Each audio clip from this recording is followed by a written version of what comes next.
So in today's lecture, we will discuss the maxim falsus in uno, falsus in omnibus. This is a particular maxim we will discuss in this particular lecture. We will discuss the meaning of this particular maxim and the applicability of this maxim in India. We will discuss in this lecture. So let's start the topic.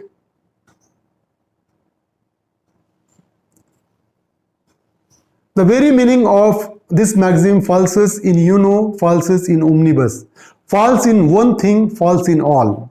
So the very meaning of this particular maxim is, if a person is false in one thing, he is false in all.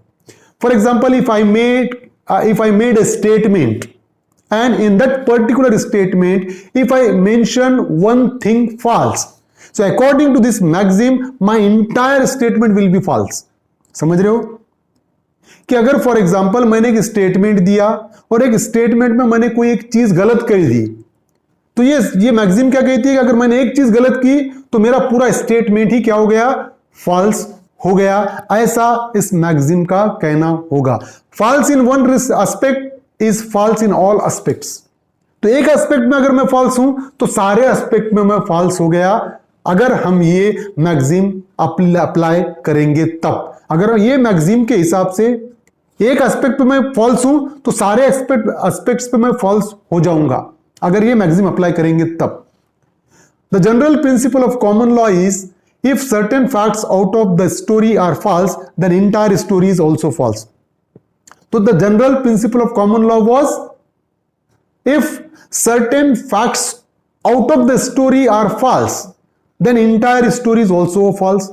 तो एक पूरी story है, for example 5 page की story है, और उस 5 page की story में से 2-3 पॉइंट अगर फॉल्स है, झूठे हैं, तो ये मैक्सिम क्या कहती है और अकॉर्डिंग टू कॉमन लॉ क्या है कि वो सारी स्टोरी ही झूठी हो जाएगी। So false in one thing, false in all. Supreme court bench consisting justice Sanjay Kishan Kaul and Hemant Gupta held in the matter of Mahendran versus the state of Tamil Nadu that the said legal maxim is not applicable in India and the witnesses cannot be branded as liar.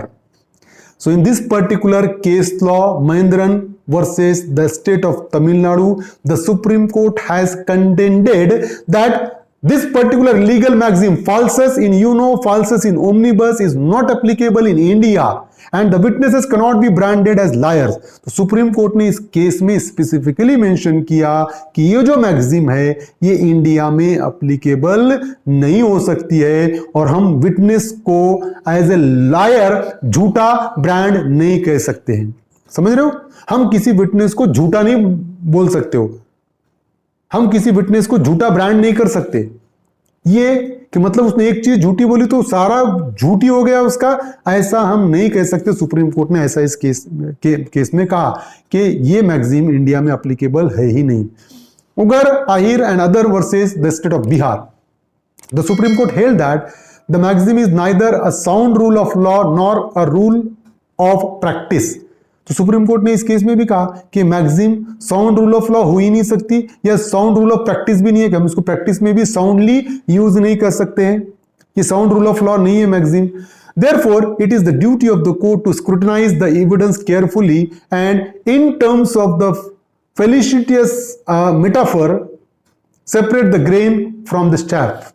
तो supreme court ने कहा कि जब कभी भी किसी witness का statement record करेगा कोर्ट, तो वो केयरफुली एविडेंस रिकॉर्ड करना जरूरी है। और मेटाफर यूज किया सुप्रीम कोर्ट ने कि separate the grain from the staff, के जो भूसा होता है वो भूसे में से अनाज हमको अलग करना है ना, भूसा बहुत सारा होता है, तो भूसे में से अनाज आप कलेक्ट करो, ग्रेन्स वहां से शायद से आपको क्या करना है, सेपरेट करना है। मतलब ऐसा है कि विटनेस अगर झूठ बोल रहा भी है तो उसमें से सच कितना बोल रहा है उतना आप ले सकते हो, उतना अप्लाई आप कर सकते हो। मतलब एक झूठ बोला तो पूरा स्टेटमेंट उसका झूठा नहीं होगा। तो ये सुप्रीम कोर्ट ने इस केस में ऐसा कहा है। Another case is that Jaki alias Silvaraj and another versus state representative, while referring the maxim in the Supreme Court held that even if the major portion of the evidence is found to be deficient, in case recidivist is sufficient to prove guilt of an accused person.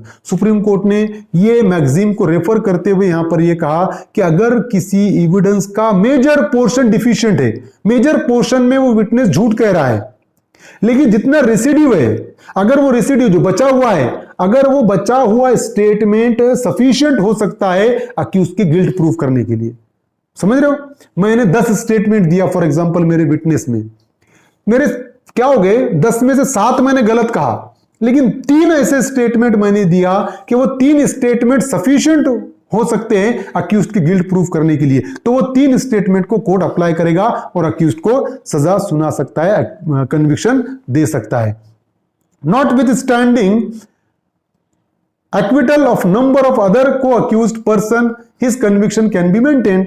क्या ऐसा भी तो हो सकता है ना कि बहुत सारे ऑफेंडर है एक पर्टिकुलर ऑफेंस में, तो क्या हो गया कि बहुत को अक्यूज्ड अगर एक्विट भी हो गए तो एक को सजा भी हो सकती है। हम देखते हैं बहुत सारे केसेस में ऐसा होता है कि 10 ऑफेंडर है, 9 छूट गए, एक को सजा होगी। तो क्या होगा कि यही होगा कि अगर ये मैक्सिम अगर हम अप्लाई कर दे तो 10 छूट रहे तो एक भी छूट जाएगा, तो ये मैक्सिम अप्लाई नहीं होगी। सुप्रीम कोर्ट ने ये कहा कि अगर 10 के अगेंस्ट में एविडेंस नहीं मिला उनको छोड़ दो, एक के अगेंस्ट में मिला ना उसको सजा दे दो। तो it is the duty of the court to separate the grain from the chaff. इस केस में भी सुप्रीम कोर्ट ने यह कहा कि कोर्ट की ड्यूटी है कि भूसे में से अनाज निकालना कोर्ट की ड्यूटी है, झूठे में से सच्चाई निकालना कोर्ट की ड्यूटी है। तो ये जो है कोर्ट ने, सुप्रीम कोर्ट ने इस पर्टिकुलर केस में ये कहा कि falsus in UNO, falsus in omnibus, this maxim is having no applicability in India. So this is the particular concept. I hope you understand this topic. If you understand this topic, please subscribe my channel, hit the notification button, hit the like button, and share this video with your friends. Thank you very much.